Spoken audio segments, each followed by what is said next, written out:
Well, for more on this, we're now joined by Professor James Maina, who's Chairperson of the Southern African Transport Conference. Thanks very much indeed for joining us, and welcome to the program. Thank you very much for having me. How important is a conference like this when we're looking at record high fuel prices and a change in thinking when it comes to climate change and greening of our economies? So this conference, and exactly that is why we have been having this conference for the last 40 years, with the objective of bringing in experts, researchers, stakeholders, everybody who has vested interest in transport, to share their experience, their knowledges, their challenges, and sometimes the inventions and the new technologies that one might have already developed, so that it can be shared with a wider audience. So what's come to the fore so far at the conference? What's the big issue on the table? It is quite a lot because remember, the conference covers the full spectrum of transport. So issues around transport, for example, safety, that is becoming a big issue. We have a workshop. Some of the experts will be brought in to discuss and deliberate around safety issues. We had today, for example, experts around rail who were deliberating around the government white paper on rail policy. So those are just some examples. Others will be around the transport infrastructure, the roads, the building of the construction, maintenance, rehabilitation, design of roads, new materials that can be used to build cost-effective roads, public transport, spatial planning. So it is quite a wide range of fields around transport. All right, let's talk a little bit about the story that led us into this conversation, and that's about South Africa potentially being left behind. We have a number of manufacturing plants in the country employing thousands of people, exporting vehicles, and it seems that perhaps we're not moving quickly enough and that we're in danger of being left behind. What is happening? I think this is a difficult question because remember, these car manufacturers, these are private owned entities. And I think what should have happened and will be for very early on to start planning, because what is important probably is foresight studies to see what should be happening in the next 5-10 years for medium-term to long-term planning, so that when things happen, they do not appear to have been taken you by surprise. So we know that with what has been happening around the world in terms of electric vehicles, that this is obviously going to happen.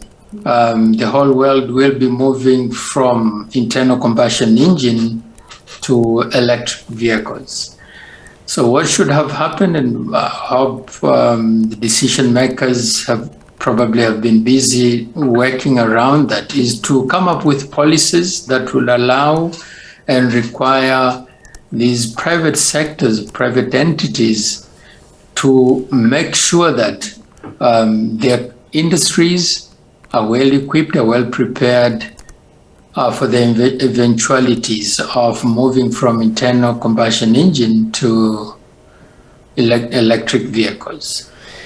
If we don't move quickly and we do get left behind, what will that mean? Our job loss is a very serious possibility. Definitely, that is probably what might happen.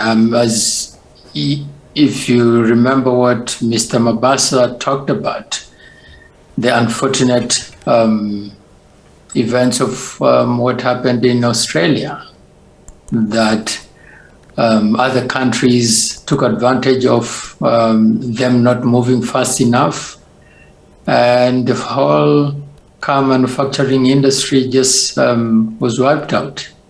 You do not want even to dream of that happening in South Africa.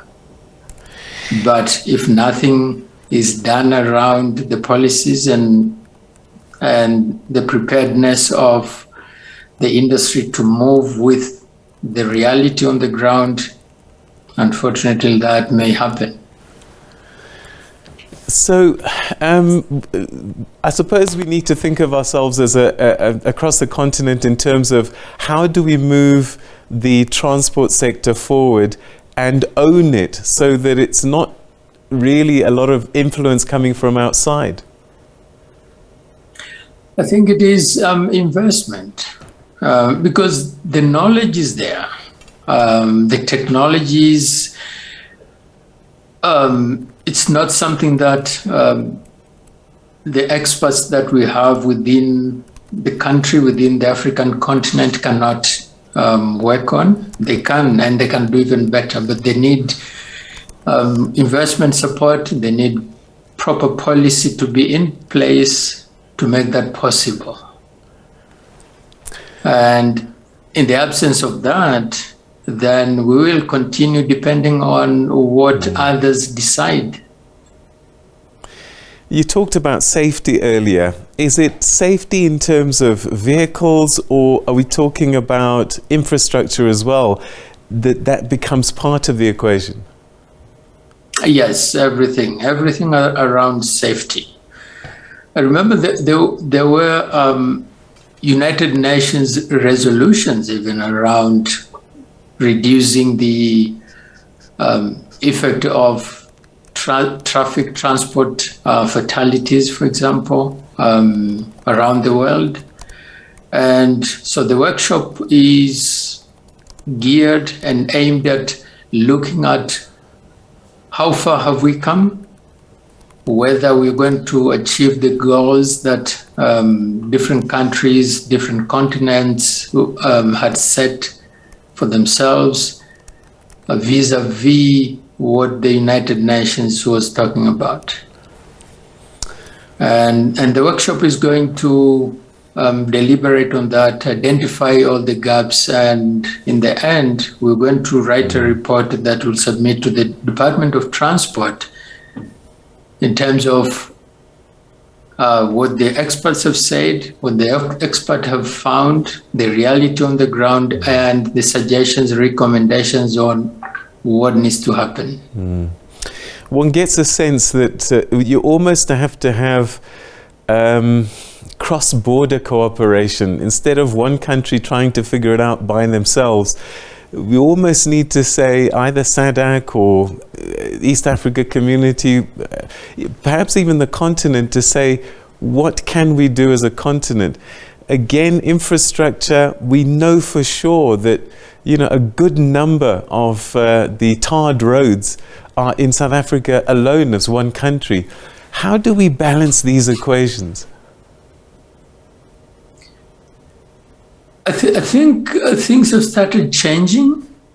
I know for a fact that the East African bloc, for example, they're putting a lot of investment around transport infrastructure development, be it roads, railway, and maritime. So I think there are good indications that things are happening in a positive way, but there's still a lot of things that can be done and needs to be done. And the other thing also is the harmonizations of all these policies that different countries develop. And the reason of the differences sometimes is because of the influence of the support that different countries get from different countries, from different developed countries. And those developed countries will come in with their own sets of criteria, specifications that are not necessarily similar to what is happening in the neighboring countries. And that is where the challenge is. But we've got experts. We've got experts who can really help harmonize all these different specifications and just smooth things out. Yeah. What are you hoping will come out for the rest of this conference in terms of perhaps big ideas that might be game changers for us? I think if I look at my own area of expertise, which is roads design, there are interesting ideas in terms of alternative materials, cost-effective materials that can be used to build roads at a relatively cheaper cost, but then with very good performance. So those are things that in the end, they need to be verified. They need to become standards in order that they can be taken up and be implemented or used or required in contracts and tenders, etc. But people are working very hard to make sure that we get benefits. The cost, we reduce the cost and increase or improve the benefit when it comes to investment. Mr. Maina, that's where we're going to leave it. Thank you very, very much indeed for joining us, and we wish you the best with the remainder of the conference. Thank you for your time. Thank you for having me.